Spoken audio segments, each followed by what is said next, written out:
Russia and China are drawing closer together as Washington ratchets up pressure on Moscow and Beijing. In recent months, the United States has enacted sanctions against Moscow and has imposed a series of trade tariffs on Beijing, antagonizing both great powers simultaneously. As a result of American pressure, the two powers, which already had grievances against Washington, have formed a strategic partnership to balance against the U.S.-led liberal hegemony. I am visiting Russia as a new defense minister of China to show the world the high level of development of our bilateral relations and firm determination of our armed forces to strengthen strategic cooperation, People's Liberation Army Gen. Wei Fenghe, China's Minister of National Defense, said at the Moscow International Security Conference according to the Russian TASS news agency. Recommended the 5 biggest nuclear bomb tests from all 6 nuclear powers. Recommended how Israel takes U.S. weapons and makes them better. Recommended, North Korea's most lethal weapon isn't nukes. Wei explicitly told the conference attendees that he was there to demonstrate to Washington that China is there to support Russia in their common struggle against an American-dominated liberal international world order.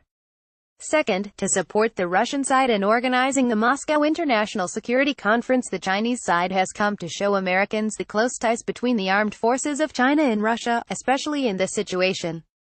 We've come to support you, Wei said. The Chinese side is ready to express with the Russian side our common concerns and common position on important international problems at international venues as well. The Russian side also praised the new level of cooperation reached between Beijing and Moscow. The efforts of the leadership of the both countries, Russian-Chinese relations today has reached principally new unprecedented level, and have become a critical factor in keeping peace and international security. Russian Defense Minister Gen. Sergei Shoigu said. As Carnegie Moscow scholar Dmitry Trenin wrote in his book Should We Fear Russia? Russia and China are wary of each other but abhor American dominance of the international order. Each country is wary of coming too close to the other. China and Russia, however, can continue to consolidate and upgrade their relationship short of an alliance, Trenin wrote. In this case, more of Russia's natural and military technological resources would be made available to China.